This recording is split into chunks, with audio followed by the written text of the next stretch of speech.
Dido, Queen of Carthage, by Christopher Marlowe, Act 1. Scene 1. Here the curtains draw. There is discovered Jupiter, dandling Ganymede upon his knee, and Mercury lying asleep. Come, gentle Ganymede, and play with me. I love thee well, say Juno what she will. I am much better for your worthless love, that will not shield me from her shrewish blows. Today, when as I filled into your cups, and held the cloth of pleasance while you drank, she reached me such a rap for that I spilled, as made the blood run down about mine ears. And dares she strike the darling of my thoughts? By Saturn's soul of this earth-threatening air, that, shaken thrice, makes nature's buildings quake, I vow, if she but once frowned on thee more, to hang her meteor-like twixt heaven and earth, and bind her hand and foot with golden cords, as once I did for harming Hercules. Might I but see that pretty sport afoot, oh, how would I with Helen's brother laugh, and bring the gods to wonder at the game. Sweet Jupiter, if e'er I pleased thine eye, or seemed fair walled in with eagle's wings, grace my immortal beauty with this boon, and I will spend my time in thy bright arms. Wouldst, sweet wag, I should deny thy youth, whose face reflects such pleasure to mine eyes, as I, exhaled with thy fire-darting beams, have oft driven back the horses of the night, as when they would have haled thee from my sight? Sit on my knee, and call for thy content. Control proud fate, and cut the thread of time. Why, are not all the gods at thy command, and heaven and earth the bounds of thy delight? Vulcan shall dance to make thee laughing sport, and my 9 daughters sing when thou art sad. From Juno's bird I'll pluck her spotted pride, to make thee fans wherewith to cool thy face. And Venus' swans shall shed their silver down, to sweeten out the slumbers of thy bed. Hermes no more shall show the world his wings, if that thy fancy in his feathers dwell. But as this one, I'll tear them all from him, do thou but say, their colour pleaseth me. Hold there, my little love, these linked gems my Juno wore upon her marriage day. Put thou about thy neck, my own sweetheart, and trick thy arms and shoulders with my theft. I would have a jewel for mine ear, and a fine brooch to put into my hat, and then I'll hug with you 100 times.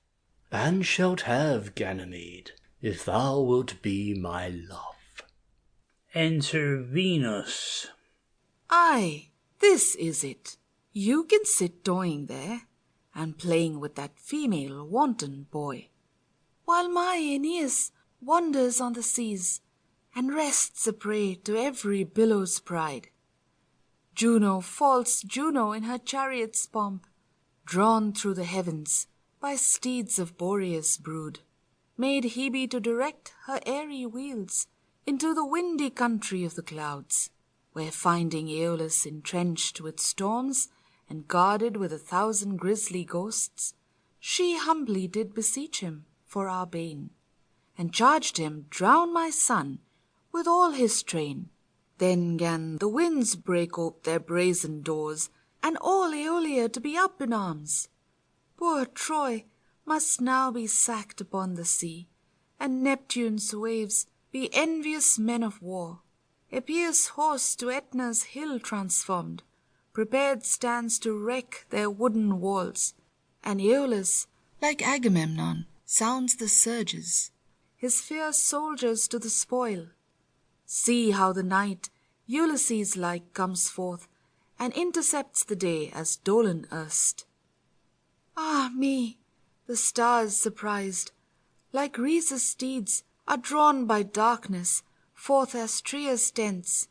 What shall I do to save thee, my sweet boy, when as the waves do threat our crystal world, and Proteus, raising hills of floods on high, intends ere long to sport him in the sky?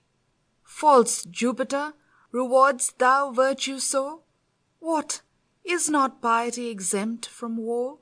Then die, Aeneas, in thy innocence, since that religion hath no recompense. Content thee, Cytherea, in thy care, since thy Aeneas wandering fate is firm, whose weary limbs shall shortly make repose in those fair walls I promised him of yore. But first in blood must his good fortune bud, before he be the lord of Turnus town, or force her smile that hitherto hath frowned. 3 winters shall he with the Rutiles war, and in the end subdue them with his sword. And 3 full summers likewise shall he waste in managing those fierce barbarian minds, which once performed, poor Troy, so long suppressed, from forth her ashes shall advance her head, and flourish once again that erst was dead. But bright Ascania's beauty's better work, who with the sun divides one radiant shape, shall build his throne amidst those starry towers, that earth-born Atlas groaning under props. No bounds but heaven shall bound his empery, whose azured gates, enchased with his name, shall make the morning haste her grey uprise, to feed her eyes with his engraven fame. Thus in stout Hector's race 300 years the Roman sceptre royal shall remain, till that a princess, priest conceived by Mars, shall yield to dignity a double birth, who will eternize Troy in their attempts. How may I credit these thy flattering terms, when yet both sea and sand beset their ships, and Phoebus, as in Stygian pools, refrains to taint his tresses in the Tyrrhene main? I will take order for that presently. Hermes, awake, and hasten to Neptune's realm, whereas the wind god, warring now with fate, besieged the offspring of our kingly loins. Charge him from me to turn his stormy powers, and fetter them in Vulcan's sturdy brass, that durst thus proudly wrong our kinsman's peace. Venus, farewell. Thy son shall be our care. Come, Ganymede, we must about this gear. Exeunt Jupiter and Ganymede. Disquiet seas, lay down your swelling looks, and court Aeneas with your calmy cheer, whose beauteous burden well might make you proud. Had not the heavens conceived, with hell-born clouds, veiled his resplendent glory from your view? For my sake, pity him, Oceanus, that erstwhile issued from thy watery loins, and had my being from thy bubbling froth. Triton, I know, hath filled his trump with Troy, and therefore will take pity on his toil, and call both Thetis and Cymodos to succour him in this extremity. Enter Aeneas, Ascanius, Achates, and 1 or 2 more. What? Do I see my son now come on shore? Venus, how art thou compassed with content, the while thine eyes attract their sought-for joys. Great Jupiter, still honoured mayst thou be, for this so friendly aid in time of need. Here in this bush disguised will I stand, whilst my Aeneas spends himself in plains, and heaven and earth with his unrest acquaints. You sons of care, companions of my course, Priam's misfortune follows us by sea, and Helen's rape doth haunt us at the heels. How many dangers have we overpassed, both barking Scylla and the sounding rocks, the Cyclops' shelves and grim Chaeronea's seat. Have you o'ergone, and yet remain alive? Pluck up your hearts, since fate still rests our friend. In changing heavens may those good days return, which Pergama did vaunt in all her pride. Brave Prince of Troy, thou only art our god, that by thy virtues freest us from annoy, and makest our hopes survive to cunning joys. Do thou but smile, and cloudy heaven will clear, whose night and day descendeth from thy brows. Though we be now in extreme misery, and rest the map of weather-beaten woe, Yet shall the aged sun shed forth his air to make us live unto our former heat, and every beast the forest doth send forth bequeath her young ones to our scanted food. Father, I faint. Good father, give me meat. Alas, sweet boy, thou must be still a while, till we have fire to dress the meat we killed. Gentle Achates, reach the tinder box, that we may make a fire to warm us with, and roast our new-found victuals on this shore. See, what strange arts necessity finds out. How near, my sweet Aeneas, art thou driven? Hold, take this candle, and go light a fire. You shall have leaves and windfall boughs enow, near to these woods to roast your meat withal. Ascanius, go and dry thy drenched limbs, while I with my Achates roam abroad, to know what coast the wind hath driven us on, or whether men or beasts inhabit it. The air is pleasant, and the soil most fit for cities and society's supports.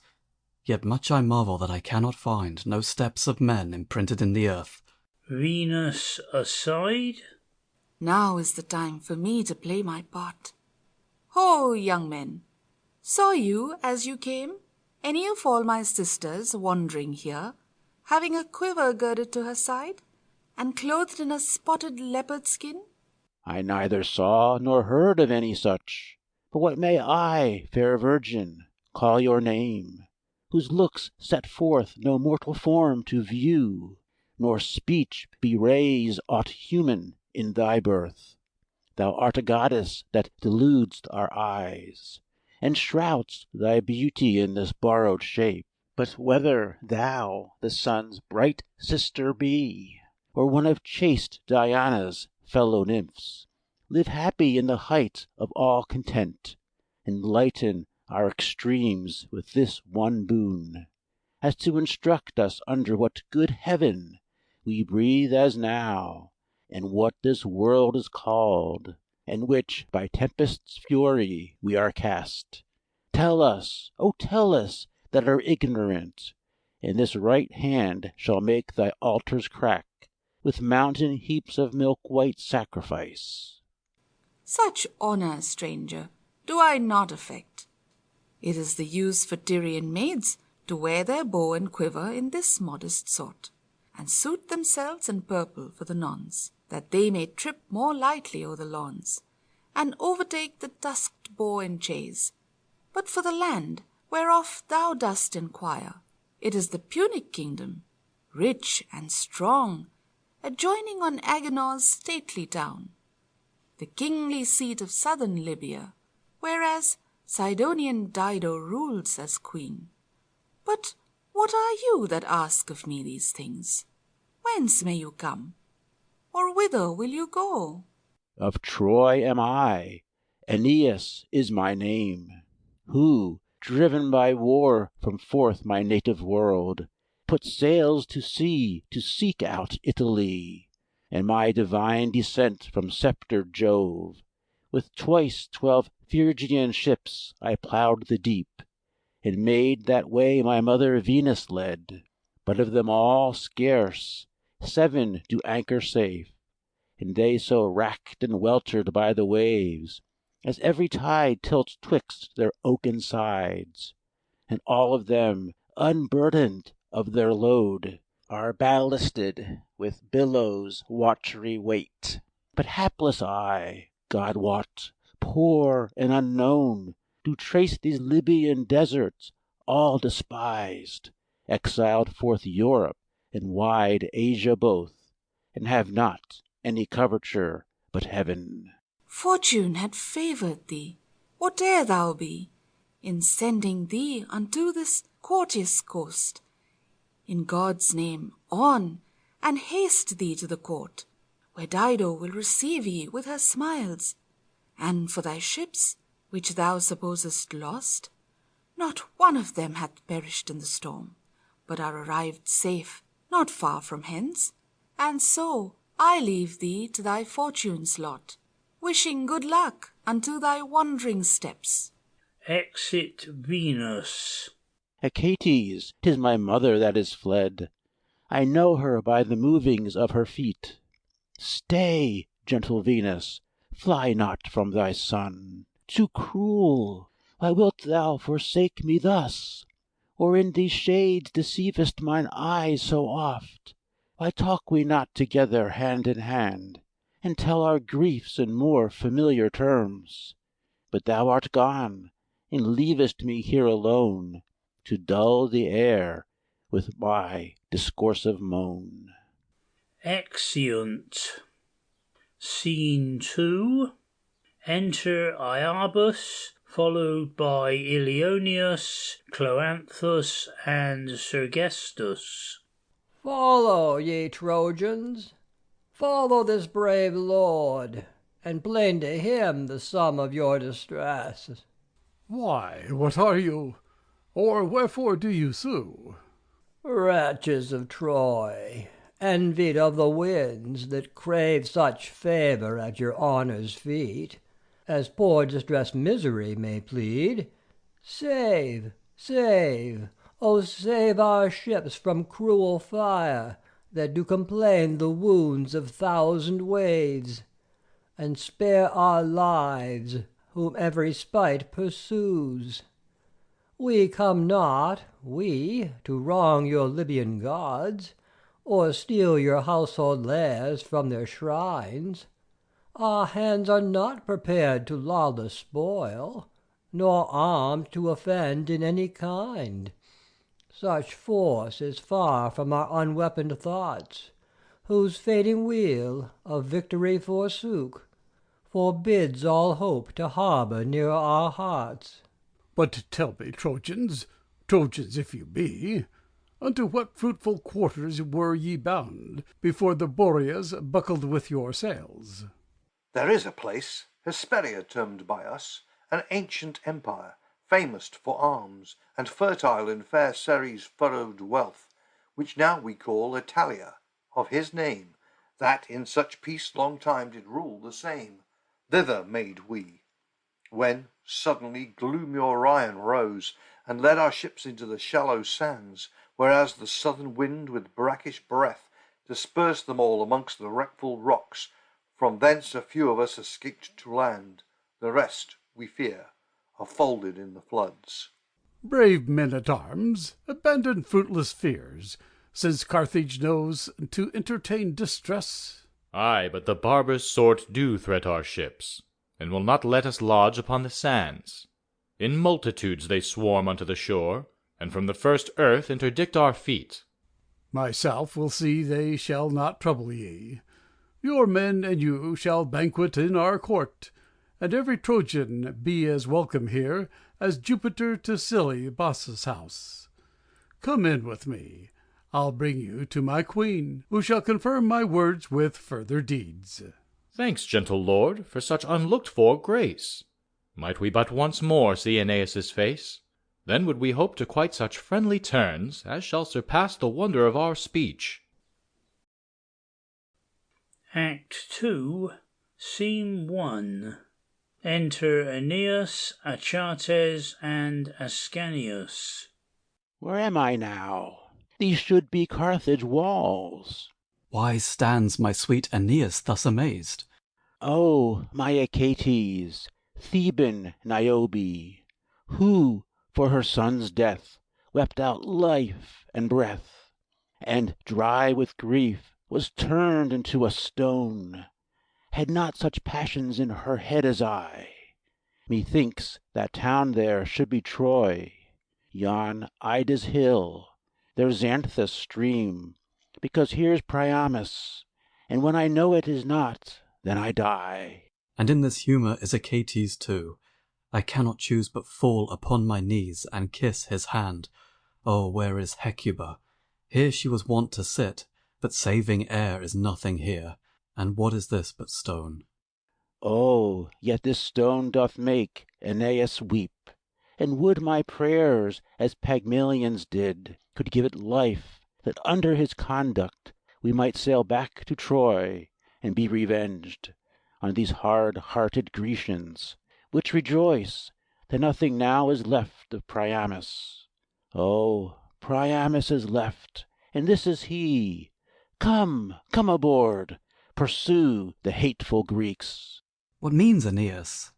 Achates, though mine eyes say this is stone, yet thinks my mind that this is Priamus. And when my grieved heart sighs and says no, then would it leap out to give Priam's life. Oh, were I not at all, so thou mightest be. Achates, see, King Priam wags his hand. He is alive. Troy is not overcome. Thy mind, Aeneas, that would have it so, deludes thy eyesight. Priamus is dead. Ah, Troy is sacked, and Priamus is dead. And why should poor Aeneas be alive? Sweet father, leave to weep, this is not he. For were it Priam, he would smile on me. Aeneas, see, here come the citizens. Leave to lament, lest they laugh at our fears. Enter Cloanthus, Sergestus, and Ilioneus. Lords of this town, or whatsoever style belongs unto your name, vouchsafe of ruth to tell us who inhabits this fair town, what kind of people, and who governs them. For we are strangers driven on this shore, and scarcely know within what clime we are. I hear Aeneas's voice, but see him not, for none of these can be our general. Like Ilioneus speaks this nobleman, but Ilioneus goes not in such robes. You are Achates, or I deceived. Aeneas, see Sergestus, or his ghost. He names Aeneas. Let us kiss his feet. It is our captain, see Ascanius. Live long, Aeneas and Ascanius. Achates, speak, for I am overjoyed. O Ilioneus, art thou yet alive? Blessed be the time I see Achates' face. Why turns Aeneas from his trusty friends? Sergestus, Ilioneus, and the rest, your sight amazed me. Oh, what destinies have brought my sweet companions in such plight? Oh, tell me, for I long to be resolved.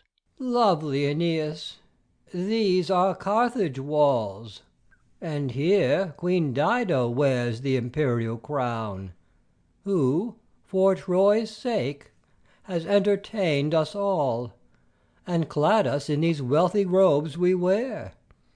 Oft hath she asked us under whom we served, and when we told her, she would weep for grief, thinking the sea had swallowed up thy ships. And now she sees thee, how will she rejoice? See where her servitors pass through the hall bearing a banquet. Dido is not far. Look where she comes. Aeneas, view her well. Well, may I view her, but she sees not me? Enter Dido and her train. What stranger art thou, that dost eye me thus? Sometime I was a Trojan, mighty queen, but Troy is not. What shall I say I am? Renowned Dido, 'tis our general, warlike Aeneas. Warlike Aeneas, and in these base robes. Go fetch the garment which Sitius wore. Brave prince, welcome to Carthage and to me. Both happy that Aeneas is our guest. Sit in this chair and banquet with a queen. Aeneas is Aeneas were he clad in weeds as bad as ever Iris wore.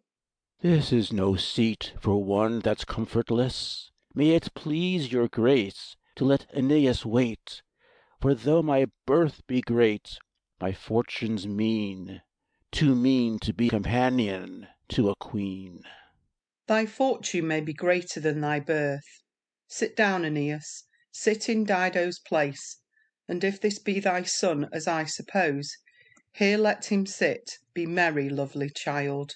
This place beseems me not, oh pardon me. I'll have it so, Aeneas, be content. Madam, you shall be my mother. And so I will, sweet child. Be merry, man, here's to thy better fortune and good stars. In all humility, I thank your grace. Remember who thou art. Speak like thyself. Humility belongs to common grooms. And who so miserable as Aeneas is? Lies it in Dido's hands to make thee blessed, then be assured thou art not miserable. O Priamus, O Troy, O Hecuba! May I entreat thee to discourse at large, and truly too how Troy was overcome? For many tales go of that city's fall, and scarcely do agree upon one point. Some say Antenor did betray the town, others report 'twas Sinon's perjury. But all in this, that Troy is overcome, and Priam dead. Yet how? We hear no news. A woeful tale bids Dido to unfold, whose memory, like pale death's stony mace, beats forth my senses from this troubled soul, and makes Aeneas sink at Dido's feet. What? Faints Aeneas to remember Troy, in whose defence he fought so valiantly? Look up and speak. Then speak, Aeneas, with Achilles' tongue, and Dido, and you, Carthaginian peers, hear me, but yet with Myrmidon's harsh ears, daily inured to broils and massacres, lest you be moved too much with my sad tale. The Grecian soldiers, tired with 10 years' war, began to cry, "Let us unto our ships! Troy is invincible! Why stay we here?" With whose outcries Atrides, being appalled, summoned the captains to his princely tent, who, looking on the scars we Trojans gave, seeing the number of their men decreased, and the remainder weak and out of heart, gave up their voices to dislodge the camp, and so in troops all marched to Tenedos, where, when they came, Ulysses on the sand essayed with honey words to turn them back, and as he spoke, to further his intent, the winds did drive huge billows to the shore, and heaven was darkened with tempestuous clouds. Then he alleged the gods would have them stay, and prophesied Troy should be overcome, and therewithal he called false Sinon forth, a man compact of craft and perjury, whose 'ticing tongue was made of Hermes' pipe, to force 100 watchful eyes to sleep. And him, Epeus, having made the horse, with sacrificing wreaths upon his head, Ulysses sent to our unhappy town, who, grovelling in the mire of Xanthus' banks, his hands bound at his back, and both his eyes turned up to heaven, as one resolved to die, our Phrygian shepherds hailed within the gates, and brought unto the court of Priamus, to whom he used action so pitiful, looks so remorseful, vows so forcible, as therewithal the old man, overcome, kissed him, embraced him, and unloosed his bands, and then, O Dido, pardon me. Nay, leave not here. Resolve me of the rest. Oh, the enchanting words of that base slave made him to think Epeus' pine-tree horse a sacrifice to appease Minerva's wrath, the rather for that one Laocoon, breaking a spear upon his hollow breast, was with 2 winged serpents stung to death, whereat, aghast, we were commanded straight, with reverence, to draw it into Troy, in which unhappy work was I employed. These hands did help to hale it to the gates, through which it could not enter, 'twas so large.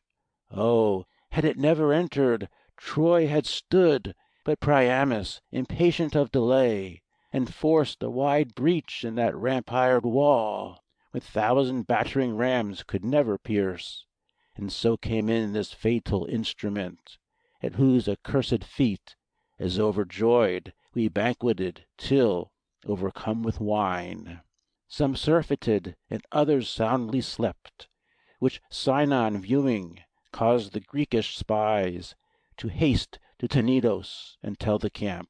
Then he unlocked the horse, and suddenly from out its entrails Neoptolemus, setting his spear upon the ground, leapt forth, and after him 1,000 Grecians more, in whose stern faces shined the quenchless fire, that after burnt the pride of Asia. By this the camp was come unto the walls, and through the breach did march into the streets, where meeting with the rest, "Kill, kill," they cried. Frighted with this confused noise, I rose, and looking from a turret, might behold young infants swimming in their parents' blood, headless carcasses piled up in heaps, virgins half dead, dragged by their golden hair, and with main force flung on a ring of pikes. Old men with swords thrust through their aged sides, kneeling for mercy to a Greekish lad, who, with steel pole-axes, dashed out their brains. Then buckled I mine armor, drew my sword, and thinking to go down, came Hector's ghost, with ashy visage, bluish sulphur eyes, his arms torn from his shoulders, and his breast furrowed with wound, and, that which made me weep, thongs at his heels, by which Achilles' horse drew him in triumph through the Greekish camp, burst from the earth, crying, "Aeneas, fly! Troy is afire! The Grecians have the town!" O Hector, who weeps not to hear thy name! Yet flung I forth, and desperate of my life, ran in the thickest throngs, and, with this sword, sent many of their savage ghosts to hell. At last came Pyrrhus, fell and full of ire, his harness dropping blood, and on his spear the mangled head of Priam's youngest son, and after him his band of Myrmidons, with balls of wildfire in their murdering paws, which made the funeral flame that burnt fair Troy, all which hemmed me about, crying, "This is he!" Ha! How could poor Aeneas escape their hands? My mother, Venus, jealous of my health, conveyed me from their crooked nets and bands. So I escaped the furious Pyrrhus' wrath, who then ran to the palace of the king, and at Jove's altar, finding Priamus, about whose withered neck hung Hecuba, folding his hand in hers, and jointly both beating their breasts and falling on the ground. He, with his falchion's point raised up at once, and with Megaera's eyes stared in their face, threatening 1,000 deaths at every glance. To whom the aged king thus trembling spoke, "Achilles' son, remember what I was, father of 50 sons, but they are slain, lord of my fortune, but my fortune's turned, king of the city, but my Troy is fired. And now am neither father, lord, nor king. Yet who so wretched but desires to live? Oh, let me live, great Neoptolemus!" Not moved at all, but smiling at his tears, this butcher, whilst his hands were yet held up, treading upon his breast, struck off his hands. O end, Aeneas, I can hear no more. At which the frantic queen leaped on his face, and his eyelids hanging by the nails, a little while prolonged her husband's life. At last the soldiers pulled her by the heels, and swung her howling in the empty air, which sent an echo to the wounded king, whereat he lifted up his bedridden limbs, and would have grappled with Achilles' son, forgetting both his want of strength and hands, which he, disdaining, whisked his sword about, and with the wound thereof the king fell down. Then from the navel to the throat at once he ripped old Priam, at whose latter gasp Jove's marble statue gained to bend the brow, as loathing Pyrrhus for this wicked act. Yet he, undaunted, took his father's flag, and dipped it in the old king's chill cold blood, and then in triumph ran into the streets, through which he could not pass for slaughtered men. So leaning on his sword, he stood stone still, viewing the fire wherewith rich Ilion burnt. By this I got my father on my back, this young boy in mine arms, and by the hand led fair Creusa, my beloved wife. When thou, Achates, with thy sword madest way, and we were round environed with the Greeks, oh, there I lost my wife. And had not we fought manfully, I had not told this tale. Yet manhood would not serve.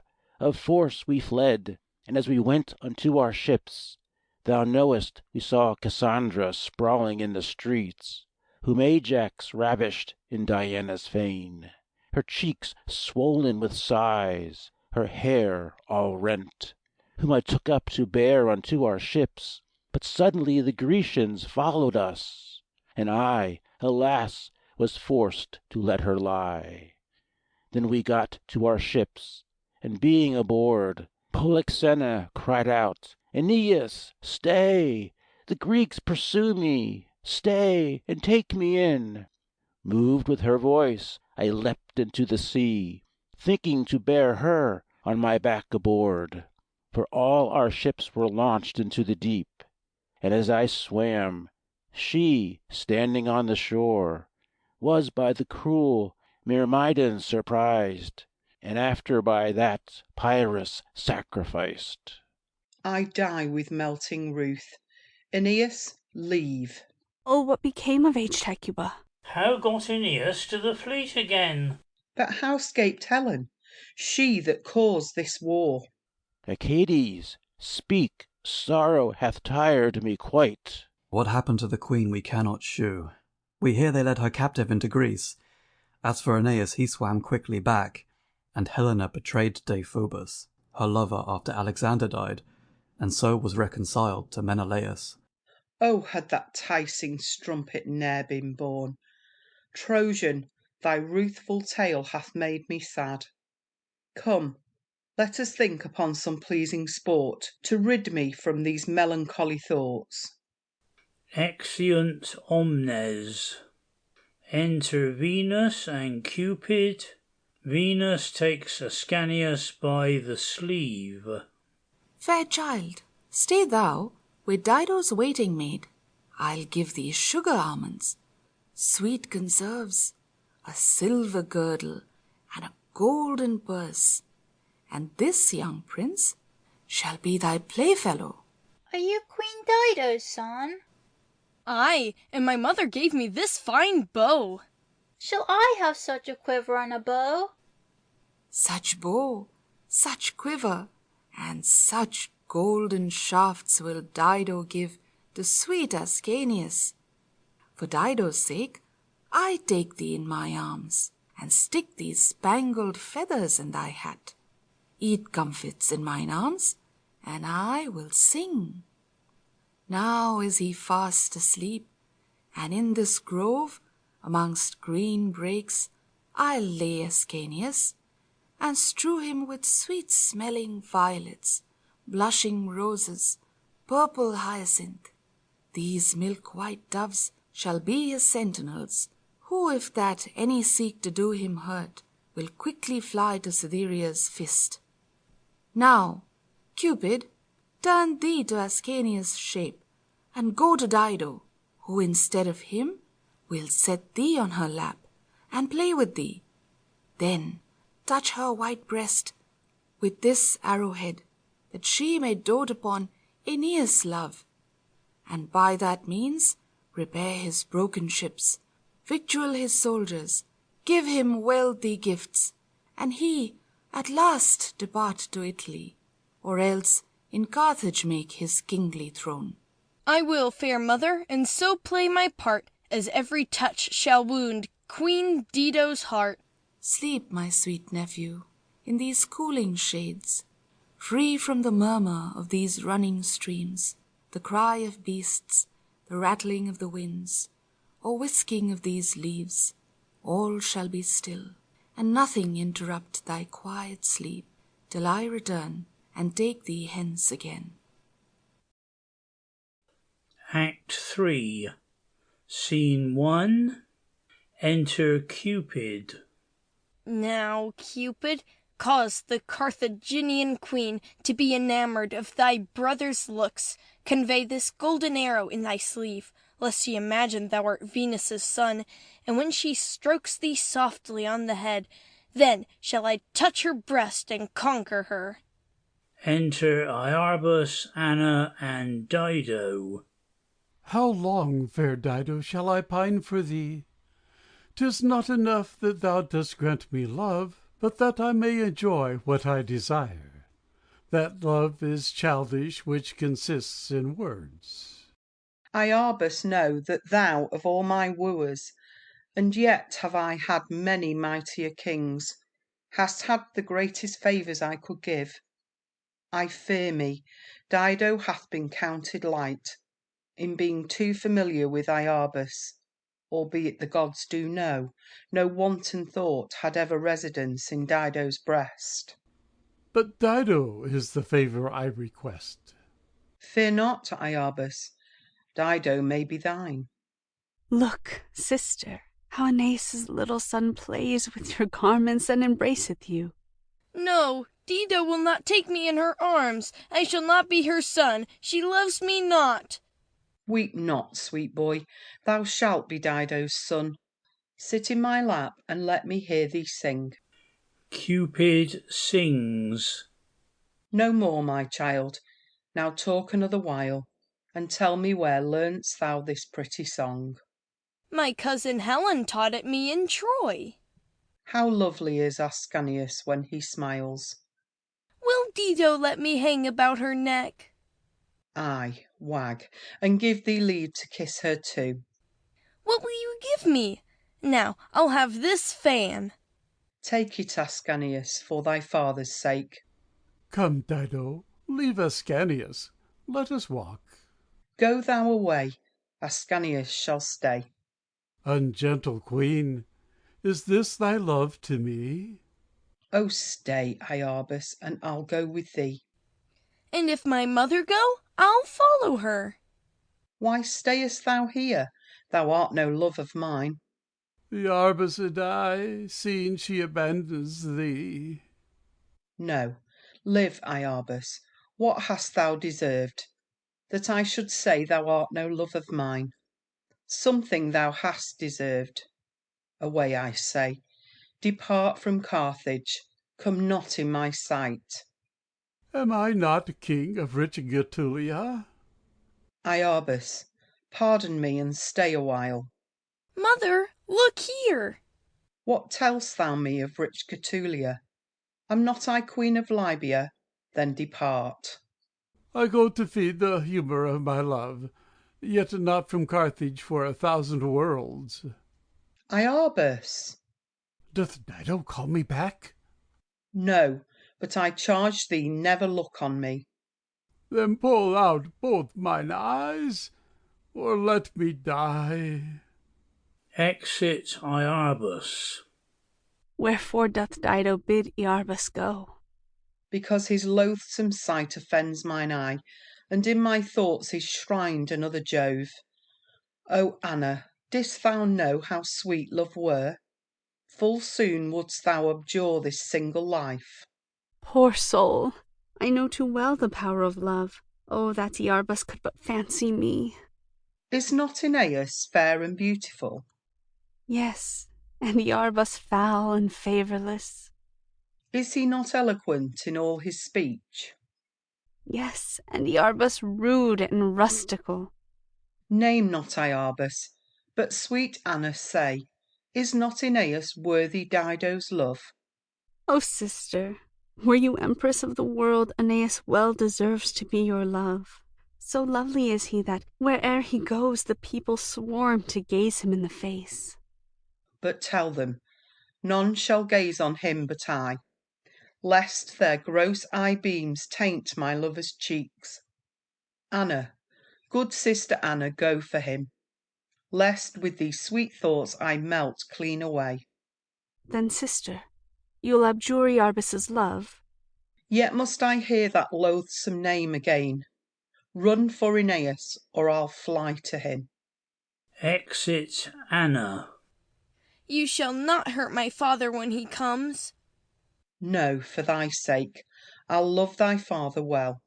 O dull conceited Dido, that till now didst never think Aeneas beautiful.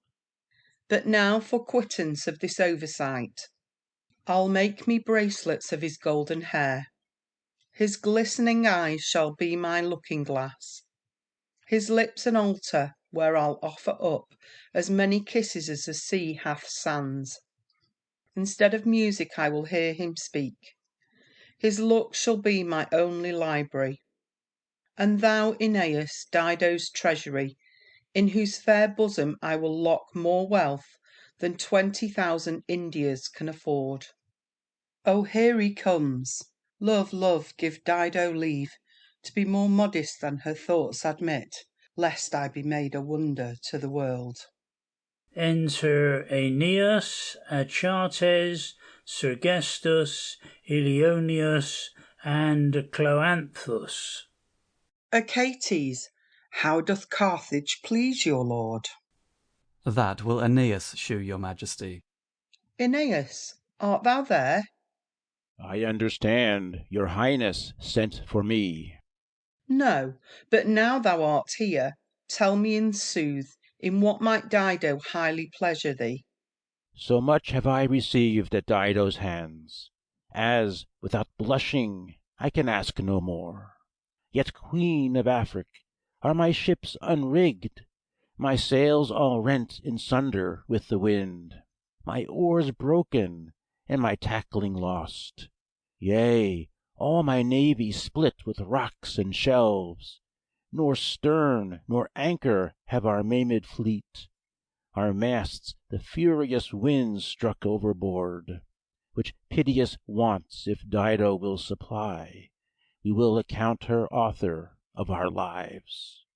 Aeneas, I'll repair thy Trojan ships, conditionally that thou wilt stay with me, and let Achates sail to Italy.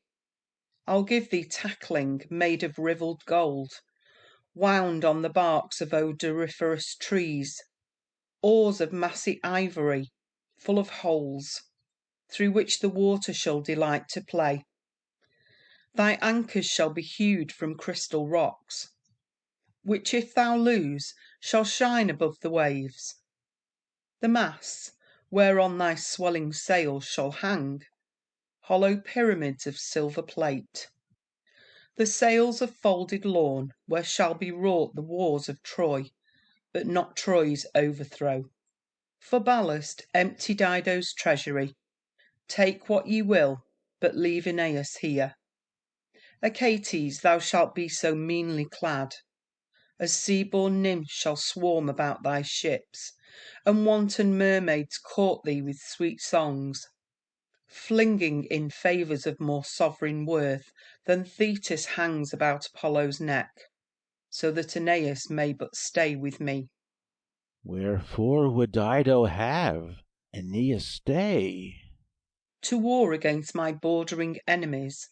Aeneas, think not Dido is in love, for if that any man could conquer me, I had been wedded ere Aeneas came. See where the pictures of my suitors hang, and are not these as fair may be? I saw this man at Troy ere Troy was sacked. Ay, this in Greece, when Paris stole fair Helen. This man and I were at Olympus's games. I know this face. He is a Persian born. I travelled with him to Aetolia. And I, in Athens, with this gentleman, unless I be deceived, disputed once. But speak, Aeneas, know you none of these? No, madam, but it seems that these are kings.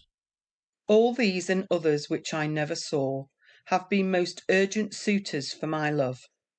Some came in person, others sent their legates, yet none obtained me. I am free from all, and yet, God knows, entangled unto one.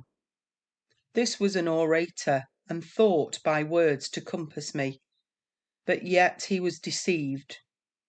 And this is a Spartan courtier, vain and wild, but his fantastic humours pleased not me. This was Alcyone, a musician, but played he ne'er so sweet, I let him go. This was the wealthy king of Thessaly, but I had gold enough and cast him off. This Meleager's son, a warlike prince, but weapons agree not with my tender years. The rest are such as all the world well knows, yet here I swear, by heaven and him I love, I was as far from love as they from hate. Oh, happy shall he be whom Dido loves. Then never say that thou art miserable, because it may be thou shalt be my love. Yet boast not of it, for I love thee not, and yet I hate thee not. Oh, if I speak I shall betray myself. Aeneas, speak. We two will go a-hunting in the woods, but not so much for thee, thou art but one, as for Achates and his followers. Exeunt. Scene 2. Enter Juno to Ascanius asleep. Here lies my hate, Aeneas, cursed brat, the boy wherein false destiny delights, the heir of fury, the favourite of the fates, that ugly imp that shall outwear my wrath, and wrong my deity with high disgrace. But I will take another order now, and raise the eternal register of time. Troy shall no more call him her second hope, nor Venus triumph in his tender youth, for here, in spite of heaven, I'll murder him, and feed infection with his let-out life. Say Paris, now shall Venus have the ball. Say vengeance, now shall her Ascanius die. Oh no, God wot! I cannot watch my time, nor quit good turns with double fee down told. Tut! I am simple without might to hurt, and have no gall at all to grieve my foes. But lustful Jove and his adulterous child shall find it written on confusion's front that only Juno rules in Rhamnus town. Enter Venus. What should this mean? My doves are back returned, who warned me of such danger pressed at hand, to harm my sweet Ascanius' lovely life. Juno, my mortal foe, what make you here? Avaunt, old witch, and trouble not my wits. Fie, Venus, that such causeless words of wrath should e'er defile so fair a mouth as thine. Are not we both sprung of celestial race, and banquet as two sisters with the gods? Why is it then displeasure should disjoin whom kindred and acquaintance co-unites? Out, hateful hag, thou wouldst have slain my son, had not my doves discovered thy intent. But I will tear thy eyes from forth thy head, and feast the birds with their blood-shotten balls, if thou but lay thy fingers on my boy. Is this then all the thanks that I shall have for saving him from snakes and serpent stings that would have killed him sleeping as he lay? What, though I was offended with thy son, and wrought him mickle woe on sea and land? When, for the hate of Trojan Ganymede, that was advanced by my Hebe's shame, and Paris's judgment of the heavenly ball, I mustered all the winds unto his wreck, and urged each element to his annoy. Yet now I do repent me of his ruth.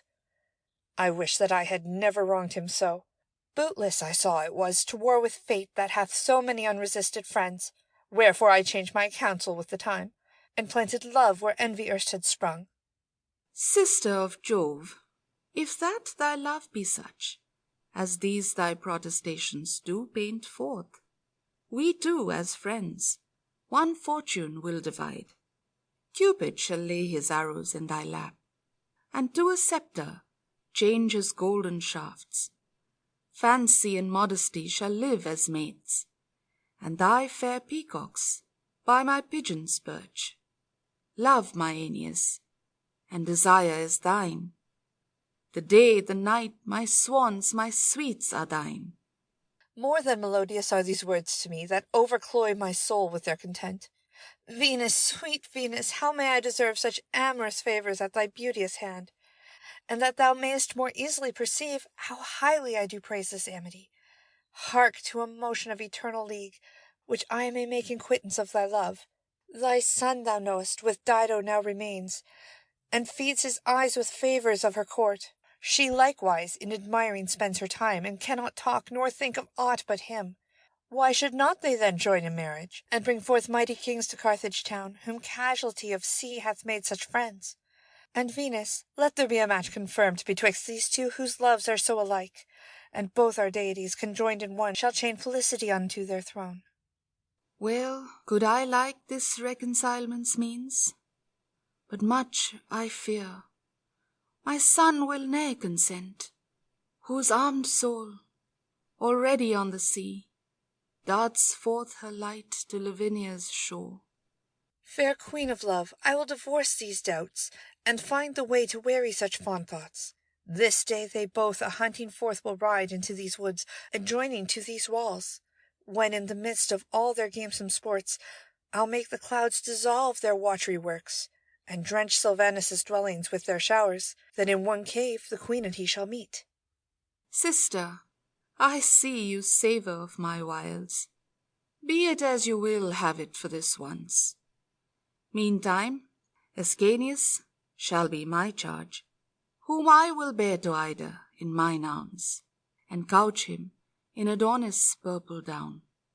Exeunt. Scene 3. Enter Dido, Aeneas, Anna, Iarbas, Achates, and followers. Aeneas, think not but I honour thee, that thus in person go with thee to hunt. My princely robes thou seest are laid aside, whose glittering pomp Diana's shroud supplies. All fellows now disposed alike to sport. The woods are wide, and we have store of game.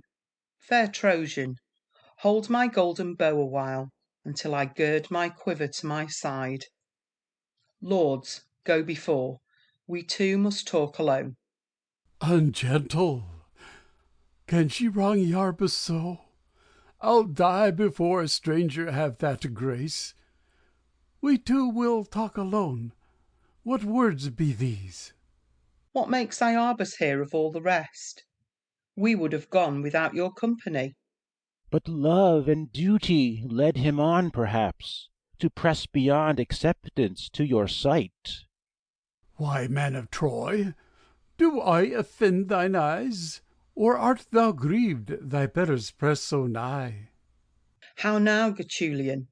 Are you grown so brave to challenge us with your comparisons? Peasant, go seek companions like thyself, and meddle not with any that I love. Aeneas, be not moved at what he says, for otherwhile he will be out of joint.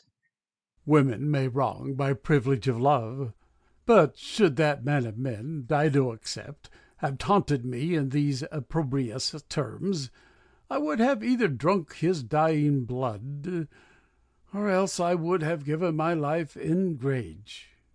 Huntsman, why pitch you not your toils apace, and rouse the light-foot deer from forth their lair? Sister, see! See Ascanius in his pomp, bearing his hunt-spear bravely in his hand. Yea, little son, are you so forward now? Ay, mother, I shall one day be a man, and better able unto other arms. Meantime, these wanton weapons serve my war, which I will break betwixt the lion's jaws. What? Darst thou look a lion in the face? Ay, and outface him too, do what he can. How like his father speaketh he in all. And might I live to see him sack rich Thebes, and load his spear with Grecian princes' heads, then would I wish me with Anchises' tomb, and dead to honour that hath brought me up. And might I live to see thee shipped away, and hoist aloft on Neptune's hideous hills, then would I wish me in fair Dido's arms, and dead to scorn that hath pursued me so. Stout friend Achates, dost thou know this wood? As I remember, here you shot the deer that saved your famished soldiers' lives from death when first you set your foot upon the shore. And here we met fair Venus, virgin-like, bearing her bow and quiver at her back. Oh, how these irksome labours now delight, and overjoy my thoughts with their escape! Who would not undergo all kind of toil, to be well stored with such a winter's tale? Aeneas, leave these dumps and let's away. Some to the mountains, some unto the soil, you to the valleys, thou unto the house. Exeunt all but Iarbus. Ay, this it is which wounds me to the death, to see a Phrygian far set to the sea preferred before a man of majesty. O love! O hate! O cruel women's hearts that imitate the moon in every change, and like the planets ever love to range. What shall I do, thus wronged with disdain? Revenge me on Aeneas, or on her? On her? Fond man, that were a war against heaven, and with one shaft to provoke 10,000 darts. This Trojan's end will be thy envy's aim, whose blood will reconcile thee to content, and make love drunken with thy sweet desire. But Dido, that now holdeth him so dear, will die with very tidings of his death.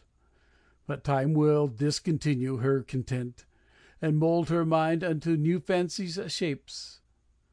O God of heaven, turn the hand of fate unto that happy day of my delight. And then, what then? Iarbus shall but love. So doth he now, though not with equal gain, that resteth in the rival of thy pain, who ne'er will cease to soar till he be slain. Exit Iarbus. Scene 4. A storm. Enter Aeneas and Dido in the cave at several times. Aeneas, Dido, tell me, dear love, how found you out this cave? by chance, sweet queen, as Mars and Venus met. Why, that was in a net. Here we are loose, and yet I am not free. Oh, would I were! Why, what is it that Dido may desire, and not obtain, be it in human power? The thing that I will die before I ask, and yet desire to have before I die. It is not aught Aeneas may achieve. Aeneas, no, although his eyes do pierce. What, hath Iarbus angered her in aught? And will she be avenged on his life? Not angered me, except in angering thee. Who then, of all so cruel, may he be, that should detain thine eye in his defects? The man I do eye where'er I am, whose amorous face like Paeon's sparkles fire, when, as he butts his beams on Flora's bed, Prometheus hath put on Cupid's shape, and I must perish in his burning arms. Aeneas, O Aeneas, quench these flames. What ails my queen? Is she fallen sick of late? Not sick, my love, but sick. I must conceal the torment that it boots me not reveal. And yet I'll speak, and yet I'll hold my peace. Do shame her worse, I will disclose my grief. Aeneas, thou art he. What did I say? Something it was that now I have forgot. What means fair Dido by this doubtful speech? Nay, nothing, but Aeneas loves me not. Aeneas' thoughts dare not ascend so high as Dido's heart, which monarchs might not scale. It was because I saw no king like thee, whose golden crown might balance my content. But now that I have found what to affect, I follow one that loveth fame for me, and rather had seen fair Siren's eyes than to the Carthage queen that dies for him. If that your majesty can look so low as my despised worths, that shun all praise, with this my hand I give to you my heart, and vow by all the gods of hospitality, by heaven and earth, and my fair brother's bow, by Paphos, Capus, and the purple sea, from whence my radiant mother did descend, and by this sword that saved me from the Greeks, never to leave these new upreared walls, while Dido lives and rules in Juno's town, never to like or love any but her. What more than Delian music do I hear, that calls my soul from forth his living seat, to move unto the measures of delight? Kind clouds that sent forth such a courteous storm, as made disdain to fly to fancy's lap. Stout love, in mine arms make thy Italy, whose crown and kingdom rest at thy command. Sichaeus, not Aeneas, be thou called, the king of Carthage, not Anchises' son. Hold, take these jewels at thy lover's hand, these golden bracelets and this wedding ring, wherewith my husband wooed me yet a maid, and be thou king of Libya by my gift. Act 4, Scene 1. Enter Achates, Cupid as Ascanius, Iarbas, and Anna. Did ever men see such a sudden storm, or day so clear, so suddenly o'ercast? I think some fell enchantress dwelleth here, that can call them forth when as she please, and dive into black tempest's treasury, when as she means to mask the world with clouds. In all my life I never knew the like. It hailed, it snowed, it lightened all at once. I think it was the devil's revelling night. There was such hurly-burly in the heavens. Doubtless Apollo's axle-tree is cracked, or aged Atlas's shoulder out of joint, the motion was so over-violent. In all this coil, where have ye left the queen? Nay, where's my warlike father? Can you tell? Behold, where both of them come forth the cave. Come forth the cave. Can heaven endure the sight? Iarbas cursed that unrevenging Jove, whose flinty darts slept in Typhoeus' den, while these adulterers surfeited with sin. Nature, why madest me not some poisonous beast, that with the sharpness of my edged sting I might have staked them both unto the earth, whilst they were sporting in this darksome cave? Enter Aeneas and Dido. The air is clear, and southern winds are whist. Come, Dido, let us hasten to the town, since gloomy Aeolus doth cease to frown. Achates and Ascanius, well met. Fair Anna, how escaped you from the shower? As others did, by running to the wood. But where were you, Iarbas, all this while? Not with Aeneas in the ugly cave. I see. Aeneas sticketh in your mind, but I will soon put by that stumbling block, and quell those hopes that thus employ your cares. Exeunt. Scene 2. Enter Iarbas to sacrifice. Come, servants, come. Bring forth the sacrifice, that I may pacify that gloomy Jove, whose empty altars have enlarged our ills. Eternal Jove, great master of the clouds, father of gladness and all frolic thoughts, that with thy gloomy hand corrects the heaven, when airy creatures war amongst themselves. Hear, hear, oh hear, the Iarbas' plaining prayers, whose hideous echoes make the welkin howl, and all the woods Eliza to resound. The woman that thou wilt us entertain, where, straying in our borders up and down, she craved a height of ground to build a town, with whom we did divide both laws and land, and all the fruits that plenty else sends forth, scorning our loves and royal marriage rites, yields up her beauty, to a stranger's bed, who, having wrought her shame, is straightway fled. Now, if thou beest a pitying God of power, on whom ruth and compassion ever waits, redress these wrongs, and warn him to his ships that now afflicts me with his flattering eyes. Enter Anna. How now, Iarbas, at your prayers so hard? Ay, Anna, is there aught you would with me? Nay, no such weighty business of import, but may be slacked until another time. Yet if you would partake with me the cause of this devotion that detaineth you, I would be thankful for such courtesy. Anna, against this Trojan do I pray, who seeks to rob me of thy sister's love, and dive into her heart by coloured looks. Alas, poor king, that labours so in vain for her that so delighteth in thy pain. Be ruled by me, and seek some other love, whose yielding heart may yield thee more relief. Mine eye is fixed where fancy cannot start. Oh, leave me to my silent thoughts that register the number of my ruth, and I will either move the thoughtless flint, or drop out both mine eyes in drizzling tears, before my sorrow's tide has any stint.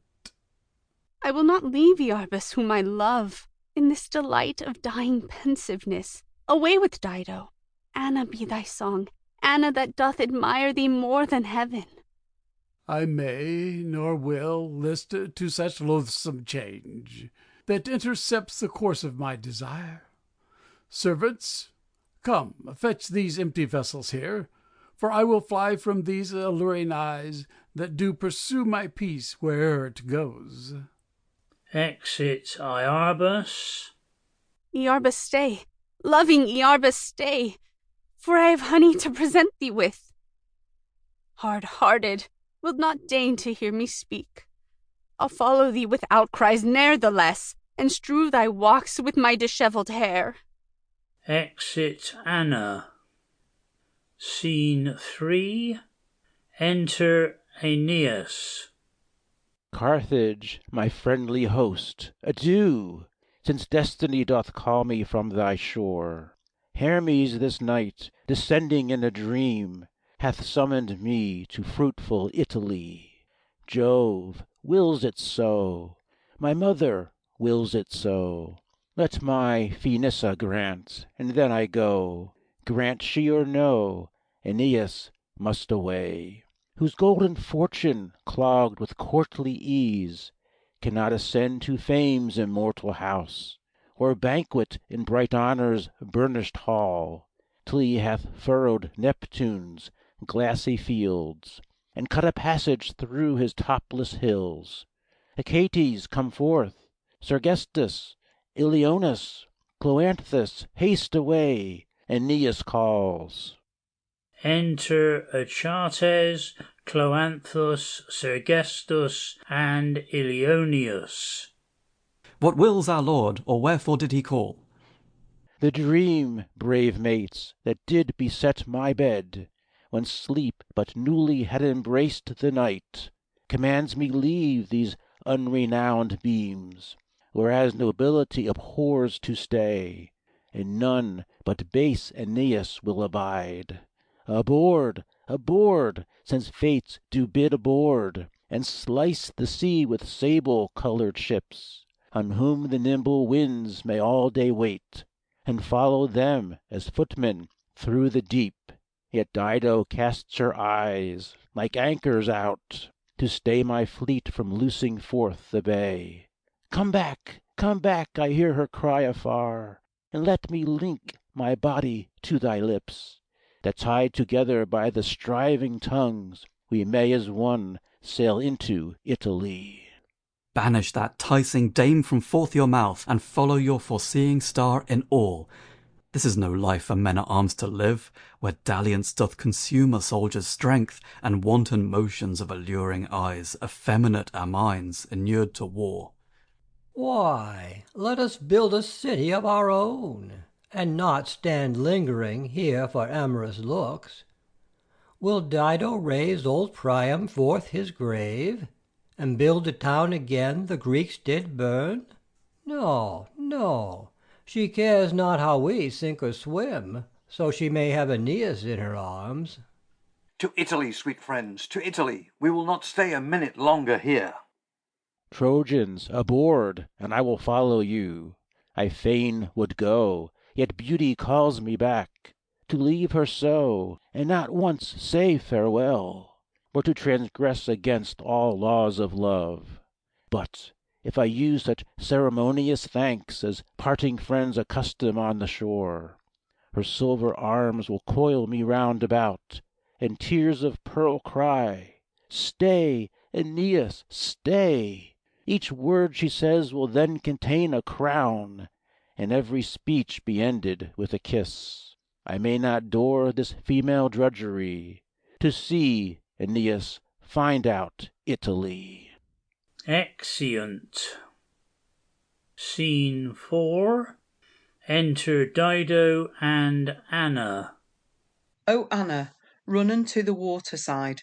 They say Aeneas's men are going aboard. It may be he will steal away with them. Stay not to answer me. Run, Anna, run. O foolish Trojans that would steal from hence, and not let Dido understand their drift.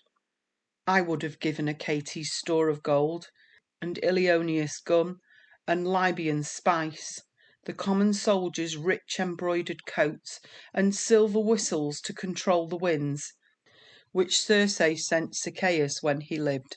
Unworthy are they of a queen's reward. See where they come, how might I do to chide? Enter Anna with Aeneas, Achates, Ilioneus, and Sergestus. 'Twas time to run. Aeneas had been gone. The sails were hoisting up, and he aboard. Is this thy love to me? Oh, princely Dido, give me leave to speak. I want to take my farewell of Achates. How haps Achates bid me not farewell? Because I feared your grace would keep me here. To rid thee of that doubt aboard again, I charge thee put to sea and stay not here. Then let Aeneas go aboard with us. Get you aboard. Aeneas means to stay. The sea is rough, the wind blows to the shore. O false Aeneas, now the sea is rough, but when you were aboard 'twas calm enough. Thou and Achates meant to sail away. Hath not the Carthage queen mine only son? Thinks Dido I will go and leave him here? Aeneas, pardon me, for I forgot that young Ascanius lay with me this night. Love made me jealous. But, to make amends, wear the imperial crown of Libya. Sway thou the Punic sceptre in my stead, and punish me, Aeneas, for this crime. This kiss shall be fair Dido's punishment. Oh, how a crown becomes Aeneas's head! Stay here, Aeneas, and command as king. How vain am I to wear this diadem, and bear this golden sceptre in my hand. Aeneas aside. A burgonet of steel and not a crown, a sword and not a sceptre, fits Aeneas. Oh, keep them still and let me gaze my fill. Now look, Aeneas, like immortal Jove. Oh, where is Ganymede to hold his cup, and Mercury to fly for what he calls? 10,000 Cupids hover in the air, and fan it in Aeneas's lovely face. Oh, that the clouds were here wherein thou fleest, that thou and I unseen might sport ourselves. Heaven, envious of our joys, is waxen pale, and when we whisper, then the stars fall down to be partakers of our honey talk. O Dido, patroness of all our lives, when I leave thee, death be my punishment. Swell, raging seas, frown, wayward destinies, blow, winds, threaten, ye rocks and sandy shelves. This is the harbor that Aeneas seeks. Let's see what tempests can annoy me now. Not all the world can take thee from mine arms. Aeneas may command as many moors as in the sea are little water drops. And now to make experience of my love, fair sister Anna, lead my lover forth, and, seated on my gennet, let him ride, as Dido's husband through the Punic streets, and will my guard with Mauritanian darts, to wait upon him as their sovereign lord. What if the citizens repine thereat? Those that dislike what Dido gives in charge, command my guard to slay for their offence. Shall vulgar peasants storm at what I do? The ground is mine that gives them sustenance, the air wherein they breathe, the water, fire, all that they have, their lands, their goods, their lives, and I, the goddess of all of these, command Aeneas ride as Carthaginian king. Aeneas for his parentage deserves as large a kingdom as is Libya. Ay, and unless the destinies be false, I shall be planted in as rich a land. Speak of no other land, this land is thine. Dido is thine, henceforth I'll call thee lord. Do as I bid thee, sister, lead the way, and from a turret I'll behold my love. Then here in me shall flourish Priam's race, and thou and I, Achates, for revenge, for Troy, for Priam, for his 50 sons, our kinsmen's loves and 1,000 guiltless souls, will lead a host against the hateful Greeks, and fire proud Lacedaemon o'er their heads. Exit Aeneas. Speaks not Aeneas like a conqueror? O blessed tempest that did drive him in! O happy sand that made him run aground! Henceforth you shall be our Carthage gods.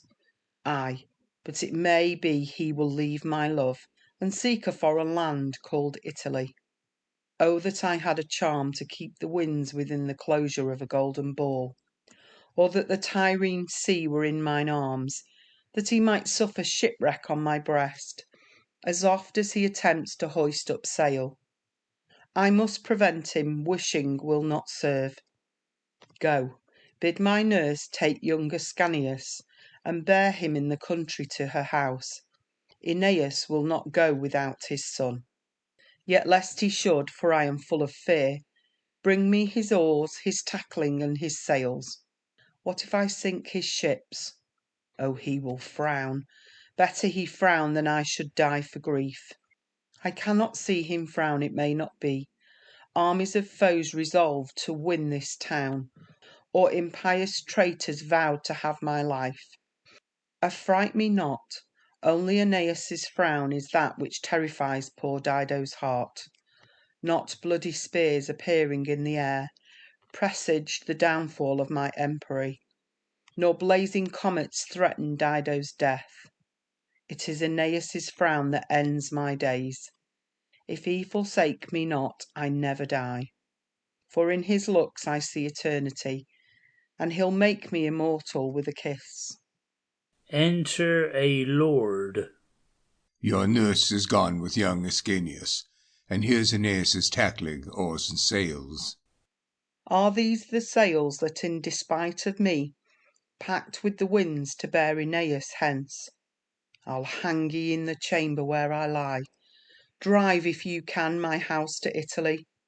I'll set the casement open, that the winds may enter in, and once again conspire against the life of me, poor Carthage queen.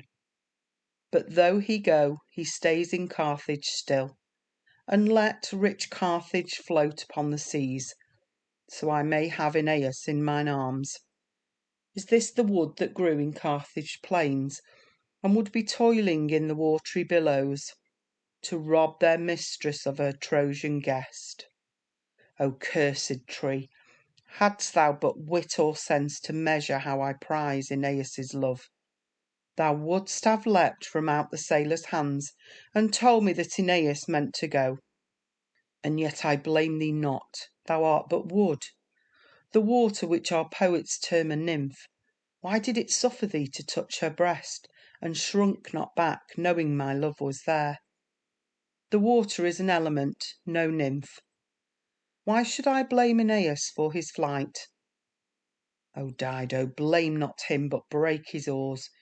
These were the instruments that launched him forth. There's not so much as this base tackling too, but dares to heap up sorrow to my heart. Was it not you who hoisted up these sails? Why burst you not, and they fell into the seas? For this will Dido tie ye full of knots, and shear ye all asunder with her hands.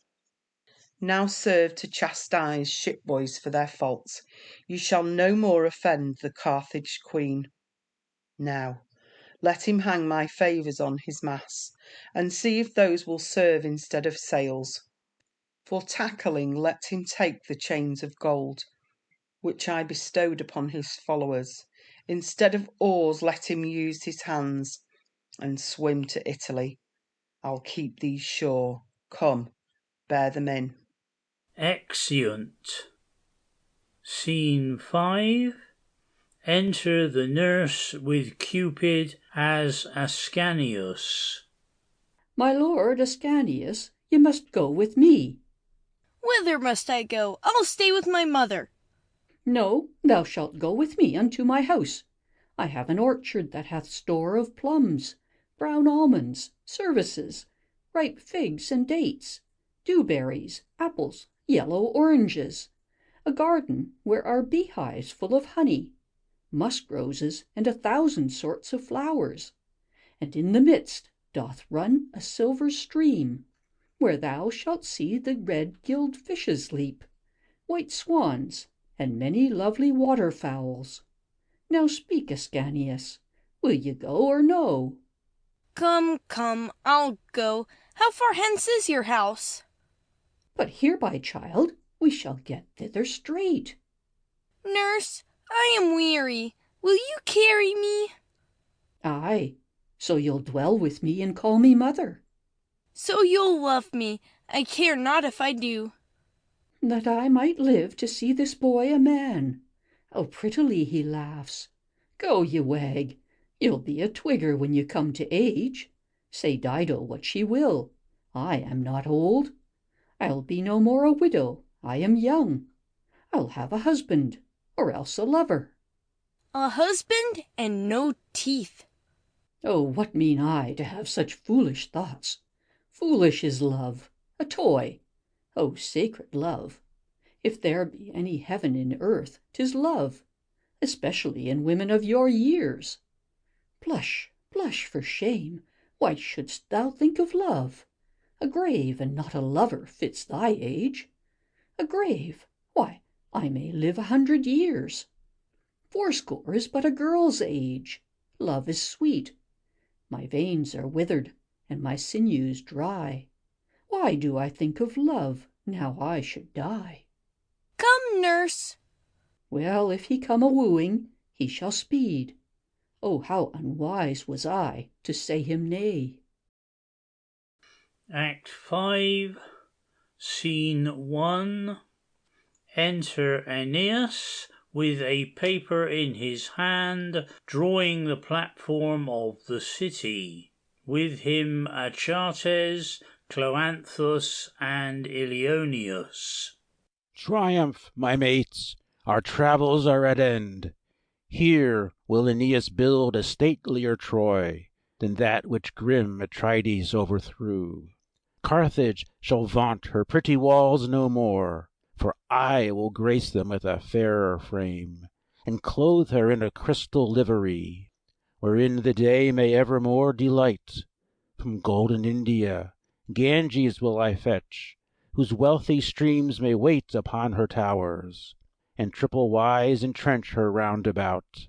The sun from Egypt shall rich odours bring, wherewith his burning beams, like labouring bees, that load their thighs with Hybla's honey spoils, shall here unburden their exhaled sweets, and plant our pleasant suburbs with her fumes. What length or breadth shall this brave town contain? Not past 4,000 paces at the most. But what shall it be called? Troy, as before? That have I not determined with myself. Let it be termed Aenea by your name. Rather Ascania. By your little son. Nay, I will have it called Anchision, of my old father's name. Enter Hermes with Ascanius. Aeneas, stay. Jove's herald bids thee stay. Whom do I see? Jove's winged messenger? Welcome to Carthage, new erected town. Why, cousin, stand you building cities here, beautifying the empire of this queen? What, Italy is clean out of thy mind? Too forgetful of thine own affairs. Why wilt thou so betray thy son's good hap?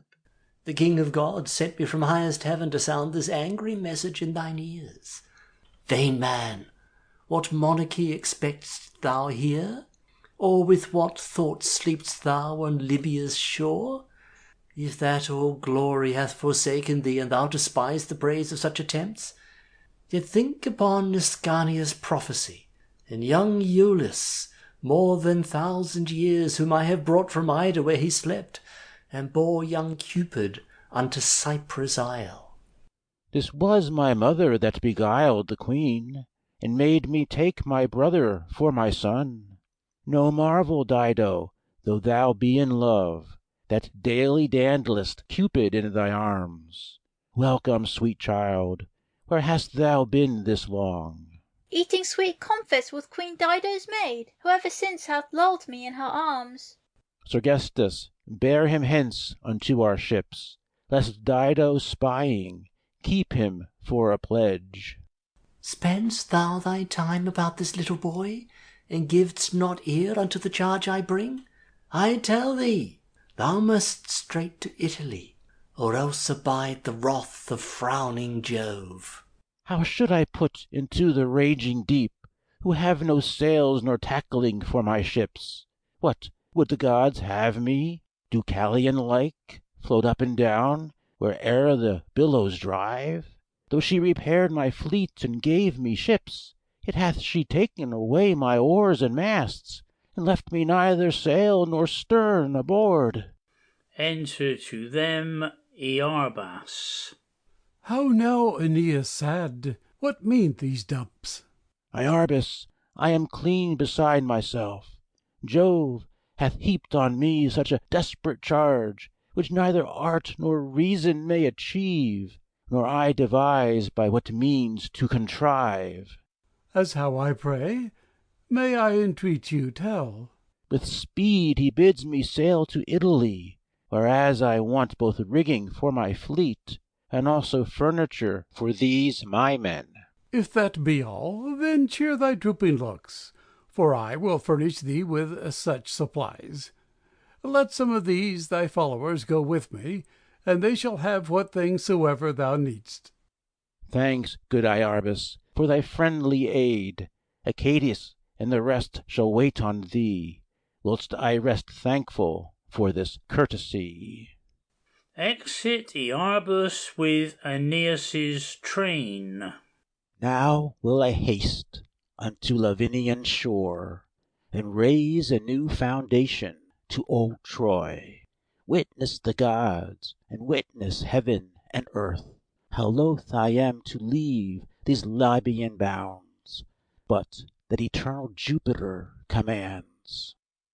Enter Dido. I fear I saw Aeneas' little son, led by Achates to the Trojan fleet. If it be so, his father means to fly. But here he is. Now, Dido, try thy wit. Enter Aeneas. Aeneas, wherefore go thy men aboard? Why are thy ships new rigged? Or to what end launched from the haven? Lie they in the road? Pardon me though I ask, love makes me ask. Oh, pardon me, if I resolve thee why. Aeneas will not fain with his dear love. I must from hence this day, swift Mercury, when I was laying a platform for these walls, sent from his father Jove, appeared to me, and in his name rebuked me bitterly, for lingering here, neglecting Italy. But yet Aeneas will not leave his love. I am commanded by immortal Jove to leave this town and pass to Italy, and therefore must of force. Those words proceed not from Aeneas's heart. Not from my heart, for I can hardly go, and yet I may not stay. Dido, farewell. Farewell. Is this the mens for Dido's love? Do Trojans use to quit their lovers thus? Farewell may Dido, so Aeneas stay. I die, if my Aeneas say farewell. Then let me go, and never say farewell. Let me go, farewell, I must from hence. Those words are poison to poor Dido's soul. O speak like my Aeneas, like my love. Why look'st thou toward the sea? The time hath been when Dido's beauty changed thine eye to her. Am I less fair than when thou saw'st me first?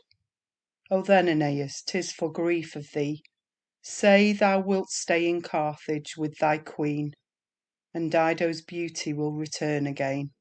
Aeneas, say, how canst thou take thy leave? Wilt thou kiss Dido? O thy lips have sworn to stay with Dido. Canst thou take her hand? Thy hand and mine have plighted mutual faith. Therefore, unkind Aeneas, must thou say, then let me go, and never say farewell. O Queen of Carthage, wert thou ugly black, Aeneas could not choose but hold thee dear. Yet must he not gainsay the gods' behest? The gods? What gods be those that seek my death? Wherein have I offended Jupiter, that he should take Aeneas from mine arms? O no, the gods weigh not what lovers do. It is Aeneas calls Aeneas hence, and woeful Dido, by these blubbered cheeks, by this right hand, and by your spousal rights, desires Aeneas to remain with her. Si bene quid de te merui, prie o tibi quidquam dulce meum, miserere domus labentes, et istam oro, si quis ad hoc precibis locus excumentum. Decine mec tues incende tec quareles, Italiam non sponte sequa. Hast thou forgot how many neighbour kings were up in arms for making thee my love? How Carthage did rebel, Iarbas storm, and all the world called me a second Helen, for being entangled by a stranger's looks? So thou wouldst prove as true as Paris did. Would as fair Troy was, Carthage might be sacked, and I be called a second Helena. Had I a son by thee, the grief were less, that I might see Aeneas in his face. Now if thou goest, what canst thou leave behind, but rather will augment than ease my woe? In vain, my love, thou spendest thy fainting breath. If words might move me, I were overcome. And wilt thou not be moved with Dido's words? Thy mother was no goddess, perjured man, nor Dardanus the author of thy stock. But thou art sprung from Scythian Caucasus, and tigers of Hyrcania gave thee suck.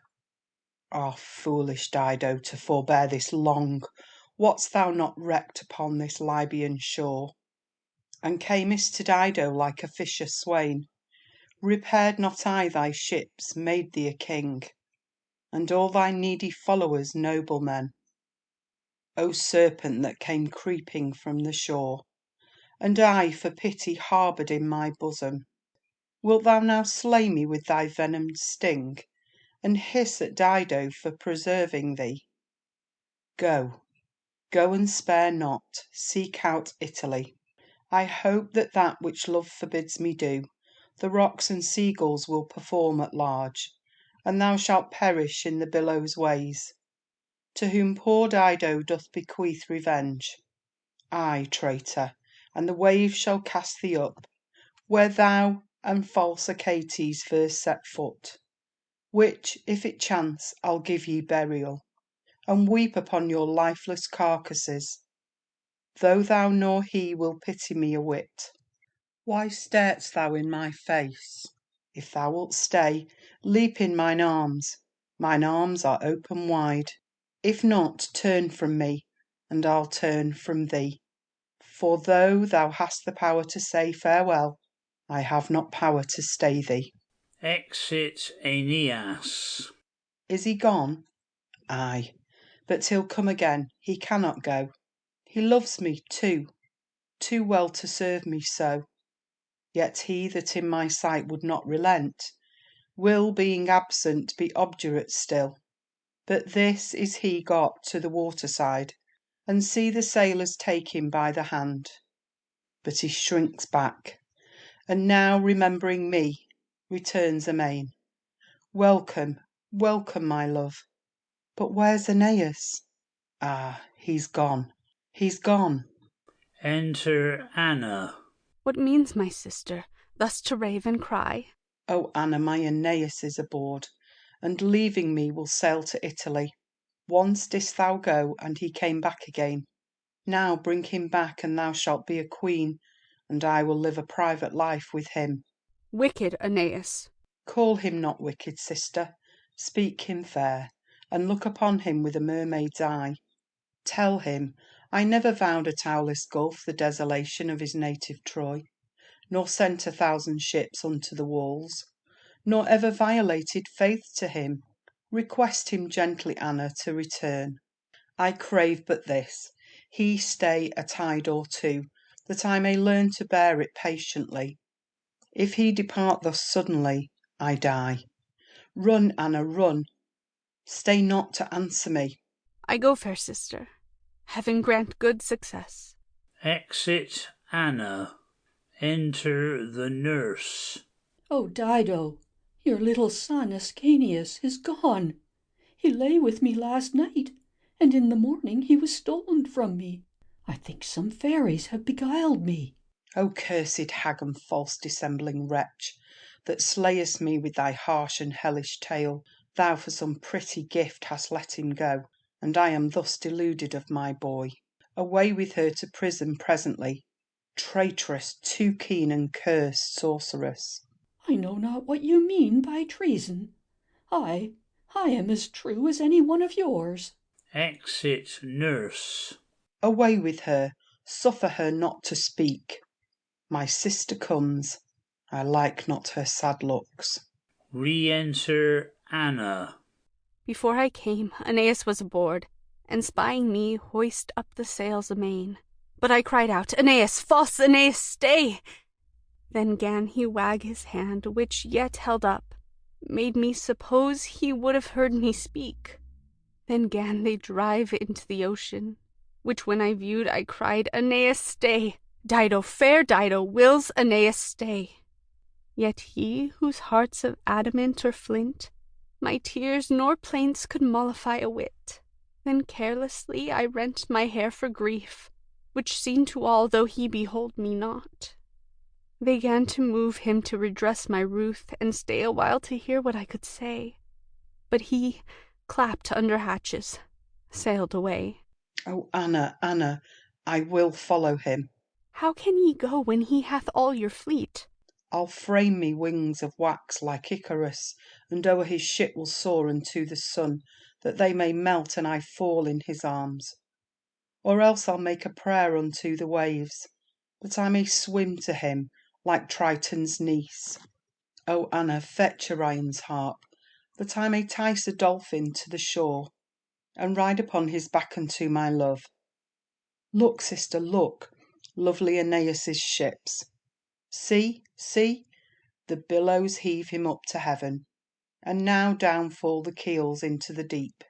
Oh, sister, sister, take away the rocks, they'll break his ships. O Proteus, Neptune, Jove, save, save Aeneas, Dido's life is love. Now is he come on shore safe without hurt.